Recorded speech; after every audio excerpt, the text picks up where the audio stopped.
Hi friends, Radhe Radhe. मैं आपके सामने एक कहानी प्रस्तुत करना चाहती हूँ और कृपया आप अपना प्यार बनाए रखिए और कहानी के लास्ट तक बने रहिए, ज़्यादा बुरी नहीं है। और कमेंट करके ज़रूर बताना कि आपको कहानी कैसी लगी। तो टाइम वेस्ट नहीं करती, शुरू करती हूँ। एक ननद भाभी थी, वो गणेश जी का व्रत पूजा पाठ करती थी। अब गणेश जी का व्रत पूजा पाठ करती थी तो भाभी मांगती थी कि मेरे को पुत्र दे दो। अब वो ननद बेचारी वो थोड़ा अबोध थी, उसको कुछ ज़्यादा ज्ञान नहीं था। वह तो सोचती थी मेरी भाभी बहुत स्मार्ट है और वह जो मांगती है वो खास ही चीज़ मांगती होगी, मैं भी वही मांग लेती हूँ। तो वो क्या कहती थी सीधे कि भगवान जी जो मेरी भाभी को दें वो मुझे भी दे देना। अब भाभी की तो हो गया बेटा, अब गणेश जी बहुत टेंशन में थे। अब वह कह रहे कि इस बच्ची ने क्या मांग लिया, इसकी शादी हुई नहीं है, इसको मैं बच्चे कैसे दे सकता हूँ, इसको बच्चे दूंगा तो वह तो इसके दुख के कारण बन जाएंगे।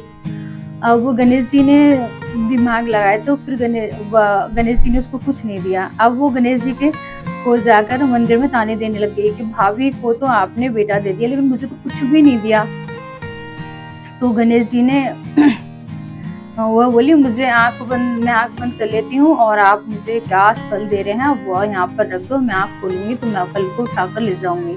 अब गणेश जी ने वहाँ पर 4 कंकड़ रख दिए और पीछे से आवाज आई कि ये कंकड़ियाँ आप बेटा ले जाओ, लेकिन अभी इनको चारों कंकड़ियों को एकजुट ही रखना, इनको अलग अलग मत करना। जब तुम्हारी शादी हो जाए तब तुम इनको अलग अलग करना, वरना पहले इनको बिल्कुल भी अलग नहीं करना है। तो बोली कि वह ठीक है। अब उसने ऐसा ही किया, वह कंकड़ों को एक जगह रख रखा और मन ही मन कहने लगी क्या दिया है मुझे गणेश भगवान ने, मैंने इतना पूजा पाठ की लेकिन उन्होंने क्या दिया मुझे, ये कंकड़ दिया है। लेकिन फिर भी वो एक बकस में रख देती है उनको। फिर जैसी उसकी शादी होती है तो वह कंकड़ को ध्यान से ले जाती है, लेकिन वह कहती है अब तो मेरी शादी हो गई, मैंने इतने दिनों से बड़ी मुश्किल से सब्र करा है, इन कंकड़ को अलग नहीं करूं, अगर इनको अलग करके देखती हूँ आखिर होता क्या है। और उसने वो डोली में जा रही थी, उसी वक्त उसको सब्र ही नहीं हुआ, उसने उसी टाइम वो कंकड़ अलग अलग करे। तो वो सुंदर सुंदर 4 बच्चे बन गए। अब वो तो बच्चों के साथ डोली में खेलते आई।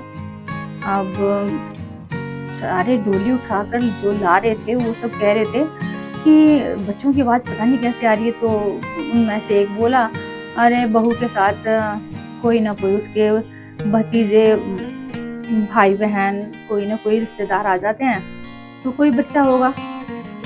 अब धीरे धीरे वह अपने घर पे आ गई, अपने ससुराल आई है, प्रवेश हुआ। तो अब वह क्या करती थी, जैसे ही सब लोग चले जाते थे वैसे ही उसको तो सब्र नहीं होता, सारे लोग कोई खेत पे जाता तो कोई जॉब पे जाता और घर में कोई नहीं रहता, वह अकेली रह जाती। जब वो अकेली रहती फटाक से उन चारों कंकड़ों को अलग करती तो वह सुंदर बच्चे बन जाते और जैसे ही कोई आता फटाक से उनको समेट के रख देती थी, फिर वो कंकड़ी बन जाते थे। अब वो उनके साथ खूब खेलती है। फिर पड़ोसन थी, वो सुनती कि बच्चों का शोर कैसे आता है, तो वो उससे पूछने लगी, उसकी सास से बोली चाची एक बात बताओ, तुम्हारी बहू के साथ कोई बच्चा आया है क्या? उसका रिश्तेदार का कि नहीं, तो और किसी रिश्तेदार का बच्चा है क्या घर पे? कि नहीं तो कोई भी बच्चा नहीं है हमारे घर पे। तो कि तुम चले जाती हो पीछे से बच्चों की बड़े हंसने की खेलने की रोने की आवाज आती है। वह बोली कि ऐसे कैसे होता है, तुम ऐसी बोल रही हो झूठ, ऐसा तो नहीं है। कि नहीं है, आप तुम एक दिन ऐसा करो, घर में छुप जाओ कहीं पर, फिर देखना हम जो बोल रहे हैं सच बोल रहे हैं या झूठ बोल रहे हैं।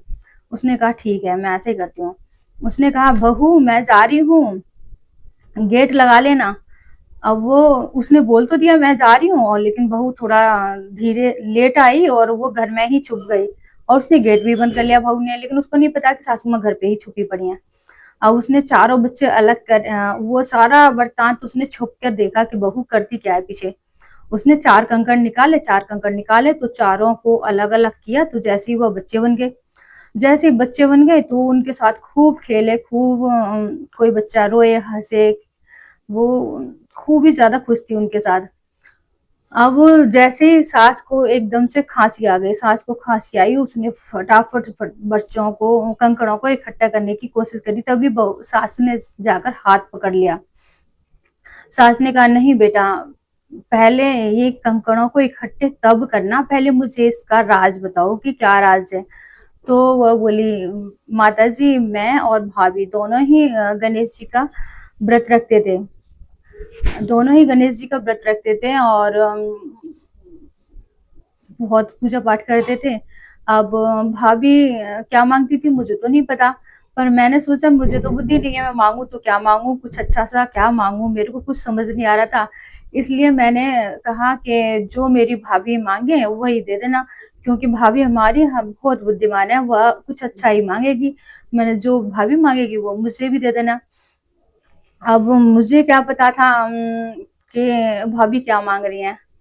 तो भाभी के तो बेटा हो गया, लेकिन मुझे गणेश जी ने ये कंकड़ दे दिए चार, और बोले कि इन कंकड़ों को शादी से पहले अलग अलग मत करना, चारों कंकड़ों को चिपका के रखना, और जब शादी हो जाएगी तब अलग अलग करना। अब मैंने डोली में ही अलग अलग करके देखे तो इतने प्यारे प्यारे बच्चे बन जा रहे थे। तो मैं पीछे इनके साथ रोज खेलती हूँ। अब आपने देख लिया, मैं इकट्ठे कर देती हूँ इन कंकड़ों को, वही मंदिर में रख आऊंगी। तो उसकी सासू माँ बोले यह तो तुम्हारे पूजा पाठ का फल है और गणेश जी का आशीर्वाद है, अब आज से इन कंकड़ों को अलग नहीं करना है कभी भी।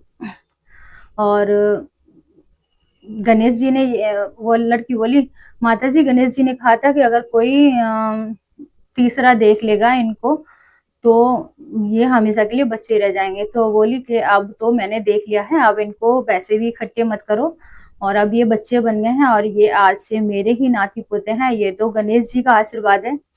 फिर दोनों ने बड़े धूमधाम से बच्चों को घर में नामकरण कराया, पूजा पाठ कराया, और बहुत प्यार से वह सासू माँ उन बच्चों को रखने लगे।